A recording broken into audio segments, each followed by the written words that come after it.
Welcome to road car to rally car. In this show, the car is the star. The World Rally Championship can pride itself on an illustrious history of iconic machines that, due to their success in rallying, have become famous road cars in the public domain. Sebastian Loeb claimed an unheralded 7th title in a Citroën C4, but the great thing about rallying is you can buy a very similar version in your nearest showroom. In this programme, we'll show you how a top-level World Rally team transforms what you'll pick up from your local dealer into what they hope will be an all-conquering rally car. Coming up, Mini have announced that they will re-enter World Rally for the first time since the 1960s. We've been working on this for a number of months now, and the car is coming together, not quite finished yet, but we're very excited that this is an important step for Mini. We have the exclusive footage of the whole process of transforming the Countryman into a WRC star of the future. As regulations change for the 2011 season, Ford and Citroën will bid farewell to the Focus and C4. We ask them the key factors in turning these modern WRC cars from road cars to rally cars. Along with Mini, both teams will launch new cars to meet these new FIA regulations for 2011.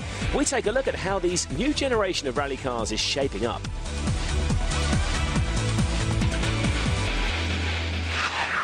But first, let's set the scene. What exactly determines if a road car will make a good rally car? And also, what are the basic differences that transform the road car into one capable of jumping 70 metres in a finished forest at 200 kilometres an hour? We take the regulations, look what would be the ultimate, and then apply the car to that. So I think it's broken up into probably 6-month sectors. The first is the generic design, then you're starting to do detailed application of the car to those designs, then you're looking at another 6 months to do the detailed drawings and manufacturing of prototype parts. Gearboxes and things take sort of 16 weeks to deliver and things, and the engine development, and then about another 6 months for the testing program. So you're looking at this 2-year gestation period from original thought process to delivering the car. The body shell is a standard body shell, the engine block is the same block, and the cylinder head is the same cylinder head as the road car, because that is, again, is FIA regulation. So as I say, it's the small things, just the detail things to take the weight out, because of course we've got a minimum weight to work to, and of course we want to get the cars as light as possible and be able to ballast them until we can put the weight where we want so that we can gain the performance. The car retains quite a lot of the sort of DNA of the road car. It genuinely does. I know people can be a bit sceptical and you know, how can a £300,000 car have any relationship to the £20,000 one I can buy in the showroom? But it is there in the DNA that we can't change the shape of the car, we can't change the fundamental layout of the car, the engine position and so on. They're all tied down within fairly tight tolerances, and the car is built up around a standard body shell. Okay, we put a roll cage in, which brings a lot of extra strength to the car. We can adapt the suspension and engine and so on within limits. But there, if you look closely in it, you can still see in a rally car where it came from. And there are features of the road car which will have a fundamental influence on the performance of the rally car that we can't change. To do a very good rally car, you have to think to 100 things.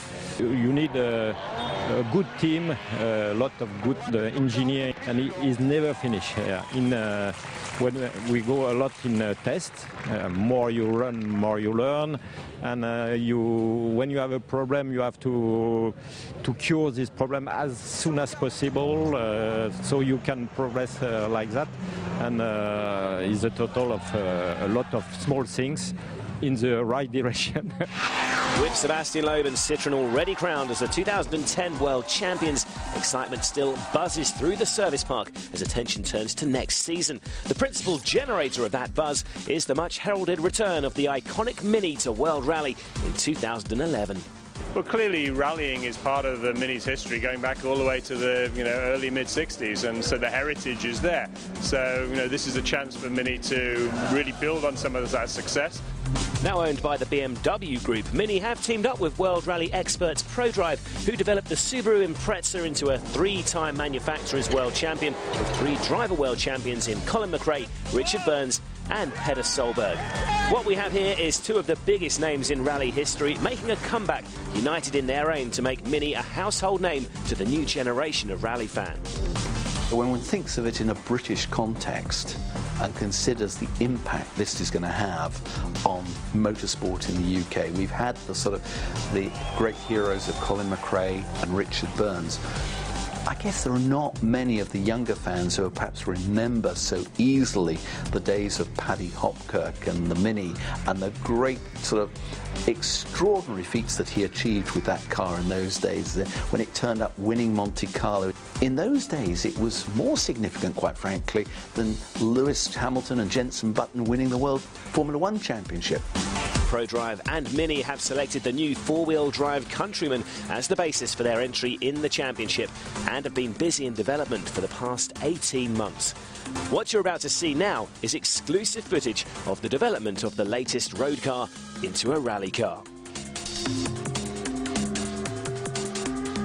When I get up in the mornings and come down to the factory here and have a look round quietly on my own and look at this car and imagine what's ahead of us, I've never been so more excited than any other motorsport program I've ever been involved with. Right now we're at the stage in the program where it's starting to get exciting. The first body shell's now back painted and we're starting to assemble it. We're a couple of weeks away from when we get our first engine, and within a few days of that we should be ready to go testing. We've put together a really strong team here now of not just designers, but we're starting to bring together the core of the team. A critical part of making this whole thing work is that teamwork, and the whole relationship with Mini and what their objectives are and fitting them with ours is a critical part of making this work. A team only works if everybody's pulling in the same direction. The main challenges we face when we do the job of converting these cars from a road car to a rally car is we've got a interesting balance between performance, reliability and cost. Our team was tasked with achieving a rally car within a fixed budget, and we agreed that from day one. One of my most difficult tasks that I have to do on a daily basis is ensure we are still on target for a winning car, on target within budget. There's no let up really. I think even though we're starting to bolt the first bits onto the car, we're still flat out on everything else, trying to get everything ready so that when we come to fire the car for the first time, that it's a complete car. Over the next few weeks is the really exciting time for me. This is where all the bits that we've drawn start to arrive on the shelf and get built into the car. There's nothing quite like seeing the components that have been designed, picking them up, feeling them, weighing them and so on, to complete the circle. So what we've got here is what we're calling our mock-up car. We've got a very early body shell that's been around the block and knocked about a little bit and probably would have found its way to a crusher. And gradually, as we design components, we will either make a rapid prototype with this machine over here, make a plastic replica of the actual component that we will receive when the time comes.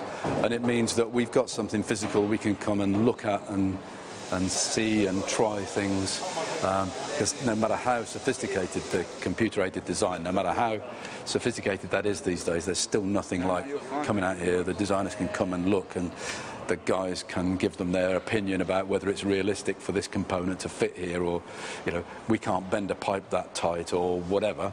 And we can just make sure, and I've sat in this car and held the steering wheel and said, yeah, I can see over the bonnet, those kind of things, just to give us that confidence. So you can start to get a feel for how it's coming together if you look at the interior now. It's an interesting mix of the actual components, still some of the prototype parts. For example, the seats and the seat position are as we intend them to be. The principle is that we try to fix the seat position and then move the pedals and the steering wheel to the driver, rather than perhaps how you'd be more used to in in a road car where you would leave the pedals and the steering wheel where they are and move the driver in his seat relative to that. You can see that now as you look here, that it starts to look like a rally car. I guess I would describe this as the sort of phase one. This is still, as you can see, we're still being creative at the moment. Paul's here looking at how do the bits that we've designed come together with the standard bits like the bonnet that we have to retain to get those details right, the way we seal the bonnet to the windscreen and so on. So really we're still at the creative side of things, and we're in the process of the next phase, which is actually putting all that together and building the test car. So this is really the handover between those two things. There's the last few details to sort out, but this is the actual test car coming together to run in 3 or 4 weeks from today.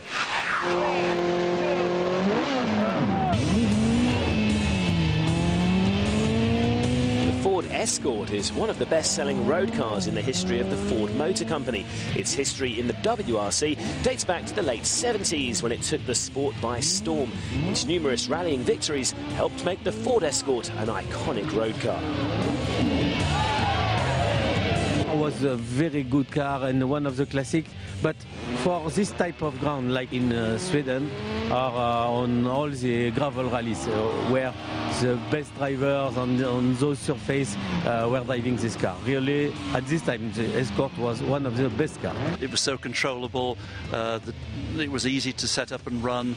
The drivers could extract fantastic results and performances from them because of the nature of the car. It wasn't a particularly high-tech car, but it was strong, it was reliable, easy to drive, easy to service, and the way to drive it quickly was to set the car up sideways before the corner, power it through. The car was very nicely balanced. You could get through a stage very quickly that way. It's probably not the quickest way now, but the cars have advanced quite a bit, but in those days it was the machine to have. Such a fantastic car to drive, so easy to drive. You could drive it so sideways, and to the point where you could be looking out of the rear side window and you still, wouldn't go off the road, sort of thing. So it was just a great all-round car. It delivered so many victories on things like the RSE rally. It was something like 10 years on the trot or something like that. So it was an incredible record. So it was obviously a great base platform of a car, and made a lot of people have a lot of victories, a lot of fun. Until 2006, this was the only car with which Ford won world titles. They took the manufacturers and drivers' crowns with Bjorn Voldegaard in 1979, and in 1981 it was the turn of Ari Vatanen. Very spectacular car, and that PD engine, that was a music to one's ears. It's a very strange expression, but when you heard it in a dark forest, you heard that if you were spectating, you could hear the PD engine, for miles and miles away. It was always the spectator's favourite, made a wonderful noise, and it was sideways, and it had the iconic drivers like Ari Vatanen, Bjorn Voldegaard, Hannu Mikkola, Timo Mäkinen. All the greats drove that car. Do not go anywhere. In part 2, we take a look at the developments of Ford and Citroen's current World Rally cars, and things move on dramatically for the Mini. This car has to be fast when it comes off the blocks. Welcome back to Road Car to Rally Car. Sebastian Loeb is the most successful WRC driver ever, but most of his recent success has been behind the wheel of the now infamous Citroën C4.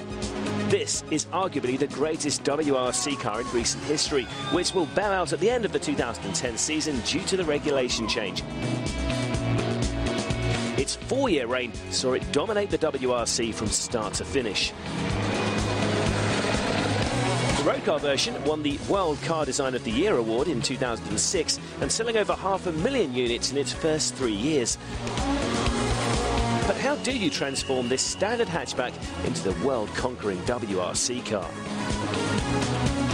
I think the size is something very important. Cannot do a good rally car with a very long and heavy car, so you have to find the right size to suit to the regulation and to be performance. It's a lot of changes that we do on this car compared to the road car. The first thing is to transform the body shell for the stiffness and safety. We modify the center of the body shell to transform the standard car to four-wheel drive, because it's C4 is a two-wheel drive. We must design new suspension, new transmission with new gearbox, and we improve, of course, the engine, and we add a turbo. The transformation of the road car into the rally car takes place at the Citroën headquarters in Paris.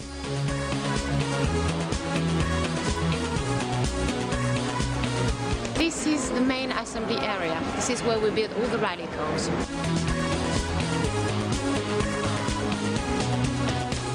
At Citroën Racing, we build the car ourselves from scratch.